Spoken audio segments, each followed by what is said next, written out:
the program. Well, no-nonsense and outgoing South African public protector Thuli Madonsela is set to question the country's president Jacob Zuma today.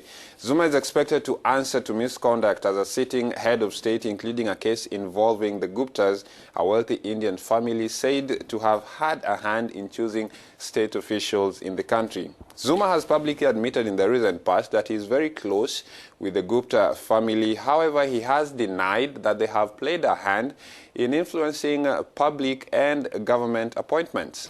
It's one of the issues that has marked the public protector's term in office. After 7 years in the position, Thuli Madonsela will be passing the mantle to someone else at the end of October.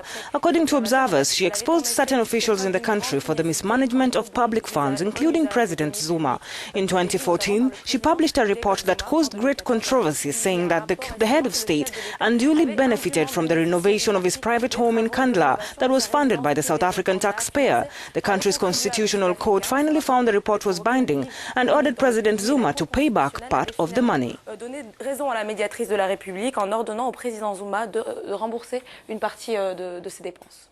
Joining us right now is Shepiso Radebe. She's our correspondent in South Africa. Good morning, Shepiso, and welcome to the morning call. Give us just a brief look into this act of questioning the head of state.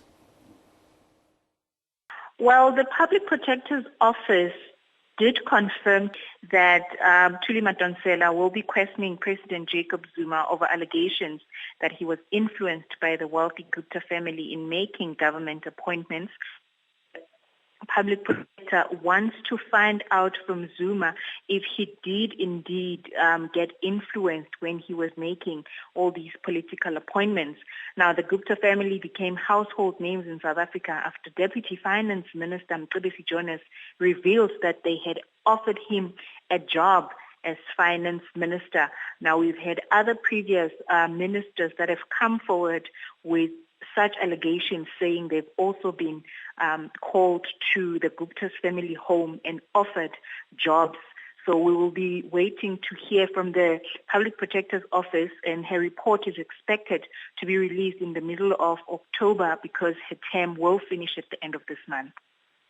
Now, Shepiso, this is going to go down in history. Personally, I cannot recall any other head of state who has been summoned to be questioned while still in office. And how are South Africans reacting to this? Are still very much interested in this story as it involves a lot of high-profile current and former government ministers. And of course, President Zuma is also the president of the ruling party in the country. Now, the ongoing investigation involving Finance Minister Pravin Gordhan and the Hawks has also raised a lot of questions. Now, we've seen some political analysts and business leaders in South Africa saying that there's a plot to remove the minister from his position. Now, Gordhan is said to have ordered an inquiry into Gupta-related contracts at state-owned enterprises. Now, the Public Protector, Thuli Madonsela, has already interviewed Gordhan and, of course, his deputy, Mcebisi Jonas. Now, general opinion of the public and what's the reports that are going out there as a journalist and the facts you've been collecting, do people really think the Guptas influenced these political appointments? Well, the Gupta family seems to have quite a lot of influence as far as government departments are concerned. Now, the family runs businesses ranging from uranium and coal mining to the media and information technology, but they have very strong business ties with President Zuma's son, Duduzana, and they have a lot of contracts with state-owned companies such as power utility Eskom. There are also reports that the family will be awarded a tender worth about $60 million by rail company Transnet for IT solutions.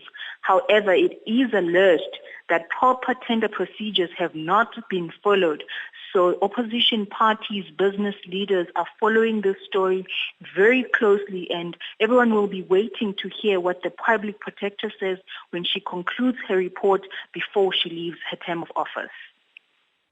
Thank you very much, Shepiso, for giving us an insight on that. Those were pictures of President Jacob Zuma dabbing at a rally. He's the only African president who's been filmed dabbing.